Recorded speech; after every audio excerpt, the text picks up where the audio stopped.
శ్రీమతి నమః. 1971 సాధారణ ఎన్నికల్లో ఇందిరాగాంధీ ఇచ్చిన గరీబీ హటావో అన్న నినాదం ఉత్తేజపరిచింది. ఆ ఎన్నికల్లో ఆమెకి 518 లోక్సభ స్థానాలకి గాను 352 భారీ ఆధిక్యత ఇచ్చిందనమాట. మరి అలా గెలిచిన ఆవిడ ఎందుకు భారతదేశ చరిత్రలోనే చీకటి రోజును మనకి ఇచ్చేశారు? జూన్ 25 చారిత్రాత్మకంగా ఒక చీకటి రోజుగా చెప్పచ్చు.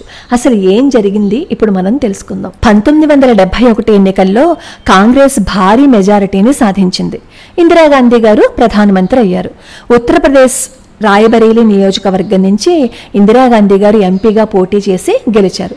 ఈవిడికి ప్రత్యర్థిగా రాజనారాయణ అనే ఆయన పోటీ చేసి ఆయన ఓడిపోయారనమాట. ఈ రాజనారాయణన్ గారికి ఆ ఓటమి చాలా బాధని కలిగించింది. అప్పుడు ఏం చేశారు అంటే ఇందిరాగాంధీ ఫ్రాడ్ చేసి గెలిచారని అలహాబాద్ హైకోర్టులో కేసుని ఫైల్ చేశారు. ఫైల్ చేసి ఇందిరాగాంధీ మీద ఒక 14 ఎలిగేషన్స్ చేశారనమాట.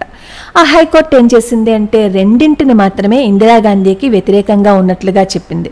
అవి ఏంటి అంటే రాయ్బరేలీ నియోజకవర్గంలో ఎలక్షన్ క్యాంపెయినింగ్ చేస్తూ ఉండగా ఉత్తరప్రదేశ్ గవర్నమెంట్కి చెందిన ఈ లౌడ్ స్పీకర్స్ ఉంటాయి కదా, అవి బారికేడ్స్ పోలీస్ ఆఫీసర్స్ ని తన ఎలక్షన్ కోసం క్యాంపెయినింగ్ కోసం ఉపయోగించుకున్నారని, ఇది చట్ట ప్రకారము నేరమని చెప్పింది. ఇంకా రెండోది ఏంటంటే యశ్పాల్, ఈయన ఒక గవర్నమెంట్ ఆఫీసర్.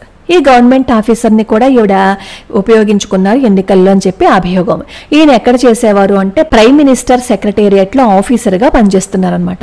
ఆయన ఎలక్షన్ సమయంలో ఈ ఇందిరాగాంధీకి ఏజెంట్గా పనిచేశారని, ఇందిరాగాంధీ ఆయన్ని ఏజెంట్గా ఉపయోగించుకున్నారని, సర్వీసులో ఉన్న ఒక గవర్నమెంట్ ఆఫీసర్ అలా ఎలక్షన్లో ఏజెంట్గా రిక్రూట్ చేసుకోకూడదని, ఒకవేళ అలా చెయ్యాలి అంటే ఆ గవర్నమెంట్ ఆఫీసర్ తన జాబ్కి రిజైన్ చేసి ఉండాలి.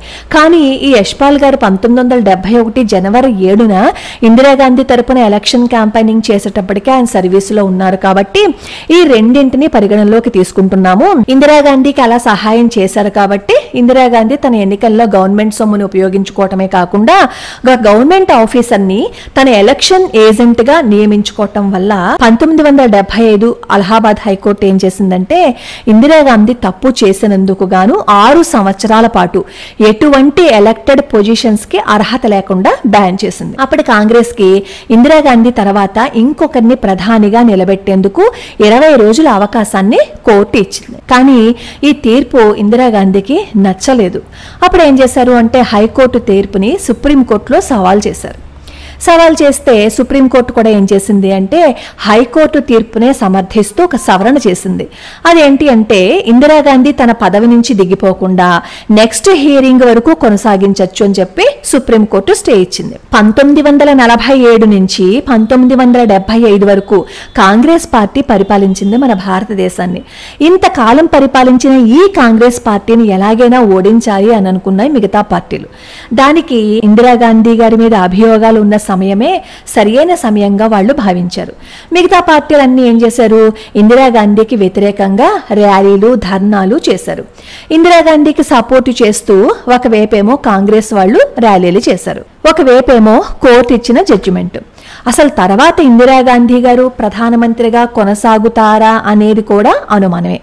అలాంటి సమయాల్లో ఈ కేసు నుంచి బయటికి వచ్చి తన పదవిని కాపాడుకోవాలి అని చెప్పి ఇందిరాగాంధీ ఒక పన్నాగం పన్నారు. అదేంటి అంటే అప్పటి ప్రెసిడెంట్ ఫక్రుద్దీన్ ఆలీ అహ్మద్ ద్వారా 1975 జూన్ 25 అంటే సరిగ్గా ఇదే రోజు అనమాట అర్ధరాత్రి 11:45 అధికారికంగా అత్యవసర పరిస్థితిని విధింపజేశారు. అసలు అత్యవసర పరిస్థితి అంటే ఏంటి అంటే రాజ్యాంగంలో 352 అధికరణ ప్రకారం ప్రెసిడెంట్ ఆఫ్ ఇండియా నేషనల్ ఎమర్జెన్సీని డిక్లేర్ చేస్తారు.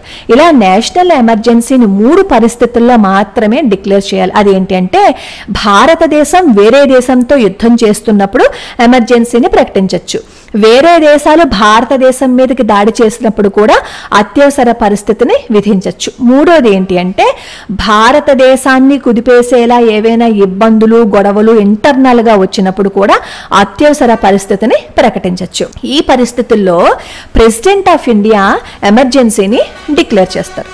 ఎమర్జెన్సీ వచ్చినప్పుడు ఎలా ఉంటుంది అంటే ప్రజల మీద అలాగే నాయకుల మీద ఎన్నో ఆంక్షలు విధిస్తారు. పౌర హక్కులు కూడా ఈ ప్రజలకి ఉండవన్నమాట. వీటిని కూడా అడ్డుకునే అధికారం ప్రధానమంత్రికి మాత్రమే ఉంటుంది. అంటే మొత్తం పవర్ అంతా సెంట్రల్ గవర్నమెంట్ మీదే ఉంటుంది. సెంట్రల్ గవర్నమెంట్ ఏం చెప్తే అదే మొత్తం భారతదేశం అంతా వినాలన్నమాట. గవర్నమెంట్ కి ఎవరు వ్యతిరేకంగా మాట్లాడినా వాళ్ళందరినీ జైల్లోకి తీసుకువెళ్లి వేసేసే అధికారం ఉంది. ఈ విధంగా మొత్తం అధికారాన్ని అంతటిని తన చేతుల్లోకి తీసుకోవటం కోసం ఎమర్జెన్సీని విధించింది ఇందిరాగాంధీ. అలా విధించి మొత్తం పవర్ అంతా తన చేతుల్లోకి తీసేసుకుంది. అయితే ఇంతకు ముందు ఎమర్జెన్సీ ఎక్కడ విధింపబడలేదా అంటే విధింపబడింది. 1962లో ఒకసారి, 1971లో ఒకసారి. 1962లో ఎందుకు విధించారు అంటే చైనాకి భారతదేశానికి యుద్ధం జరిగినప్పుడు భారత రాజ్యాంగం 352 అధికరణలో ఉన్న ఎక్స్టర్నల్ అగ్రెషన్ అనే కండిషన్ ని బేస్ చేసుకుంది. 1971లో ఒకసారి ప్రకటించారు. అప్పుడు ఏంటంటే భారతదేశానికి పాకిస్తాన్కి యుద్ధం జరిగినప్పుడు యుద్ధము అనే కండిషన్ ని బేస్ చేసుకుని ఎమర్జెన్సీని విధించింది. ఈ 2 సార్లు కూడా విదేశాలతో వచ్చిన ఇబ్బందిని తట్టుకోవటం కోసం మాత్రమే ఎమర్జెన్సీని విధించారు. కానీ 1975లో ఇందిరాగాంధీ విధించిన అత్యవసర పరిస్థితి చాలా వేదనని మిగిల్చింది. ఎందుకంటే ఇందిరాగాంధీ ఆర్టికల్ 352లో ఉన్న 3వ కండిషన్ ని బేస్ చేసుకుని ఎమర్జెన్సీని డిక్లేర్ చేశారు. 3వ కండిషన్ ఏంటి? అంతర్గతంగా ఉన్న గొడవలు ఏవైనా చాలా ఎక్కువగా ఉంటే ఆ గొడవల ప్రకారం ఎమర్జెన్సీని డిక్లేర్ చేయొచ్చు. కానీ 1975 జూన్ 25 నాటికి అటువంటి గొడవలు ఏమీ లేవు. అసలు అలా ఏమీ లేకపోయినా సరే ఎమర్జెన్సీని ఫక్రుద్దీన్ ఆలీ ద్వారా డిక్లేర్ చేసే విధంగా చేసేశారు. ప్రెసిడెంట్ ఆఫ్ ఇండియా ప్రధానమంత్రి మాట వినాలి కాబట్టి జూన్ 25న అత్యవసర పరిస్థితిని విధించారనమాట. అలా విధించినప్పుడు ఏం జరిగిందో తెలుసా? ఈ ఎమర్జెన్సీని డిక్లేర్ చేసిన 24 గంటల్లో ప్రభుత్వానికి వ్యతిరేకంగా ఎవరు మాట్లాడితే వాళ్ళందరినీ తీసుకువెళ్లి జైల్లో వేసేశారు. వాళ్ళల్లో మొరార్జీ దేశాయి, జయప్రకాష్ నారాయణ, ఎల్కే అద్వానీ, చరణ్ సింగ్ వీళ్ళందరూ కూడా ఉన్నారు. భారతదేశంలో ఎక్కడ ఏం జరుగుతుందనే విషయం ప్రజలకు తెలియకుండా అన్నింటినీ బంధించేశారు. పత్రికా సంస్థలకి ఇలా సమాచార వ్యవస్థకి ఏవైతే కరెంటు ఉపయోగమో ఆ కరెంటుని తీసేశారు. ఒక్క పత్రికను కూడా విడుదల లేకుండా చేసేశారు. అప్పటి ప్రభుత్వానికి వ్యతిరేకంగా మాట్లాడిన దాదాపు 140,000 మందిని అరెస్టు చేసి వేసేశారు. ఆ ఎమర్జెన్సీ సమయంలో ప్రభుత్వానికి వ్యతిరేకంగా ఎవ్వరూ మాట్లాడకూడదట. అలా మాట్లాడితే జైల్లో వేసేసే నిబంధన ఉంది కాబట్టి దాదాపుగా 140,000 మందిని జైల్లో వేశారు. అప్పుడే సంజయ్ గాంధీ ఏం చేశారు అంటే ఇందిరాగాంధీ కొడుకు మాస్ స్టెరిలైజేషన్ కార్యక్రమాన్ని కొనసాగించారనమాట. ఈ మాస్ స్టెరిలైజేషన్ కార్యక్రమం అంటే ఏంటంటే సామూహిక గర్భ నివారణ కార్యక్రమం. అంటే పిల్లలు పుట్టకుండా కుటుంబ నియంత్రణ ఆపరేషన్లు అనమాట. ఆడవాళ్ళు మగవాళ్ళు ఎవ్వరూ తేడా లేదు. ఎవరు దొరికితే వాళ్ళని బలవంతంగా తీసుకుని వెళ్ళిపోయి వాళ్ళందరికీ కుటుంబ నియంత్రణ ఆపరేషన్స్ చేసేస్తే ఎన్నో లక్షల మందికి వాళ్ళు చేస్తే ఎంతమందో అప్పుడు చనిపోయారు అంటూ కూడా. స్వతంత్ర భారతదేశ చరిత్రలో అత్యంత వివాదాస్పదమైన కాలంలో ఈ ఎమర్జెన్సీ కూడా ఒకటి. అలా వాళ్ళు మాట్లాడిందే వేదం, వాళ్ళు చేసిందే గొప్ప.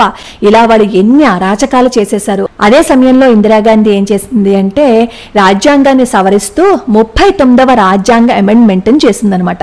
దీని ద్వారా ప్రధానమంత్రిని ఏ కోర్టు ప్రశ్నించకూడదు. ఆ విధంగా ఒక అమెండ్మెంట్ చేశారు.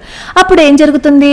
ఈ ఇందిరాగాంధీ మీద ఉన్న కేసు కూడా పోతుంది కదా. అలా రాజ్ నారాయణన్ గారు ఈవిడ మీద వేసిన కేసు కూడా పోతుంది. అలాగే 42వ కాన్స్టిట్యూషనల్ అమెండ్మెంట్ కూడా చేసి రాజ్యాంగంలో కొన్ని కొత్త మార్పులను చేశారనమాట. ఆ మార్పులు ఏంటి అంటే కోర్టు యొక్క జ్యుడిషియల్ రివ్యూ లేకుండా మన రాజ్యాంగాన్ని ఎలా అయినా సరే మార్చే పవరు పార్లమెంట్ కి ఇచ్చేశారు. దాంతో పాటుగా లోక్సభ పదవీ కాలం 5 సంవత్సరాలు అయితే 5 సంవత్సరాల నుంచి 6 సంవత్సరాలకి పెంచేశారు. ఇలా ఎన్నో రూల్స్ ని ప్రజలకి ప్రాథమిక హక్కు లేకుండా చేసేశారు.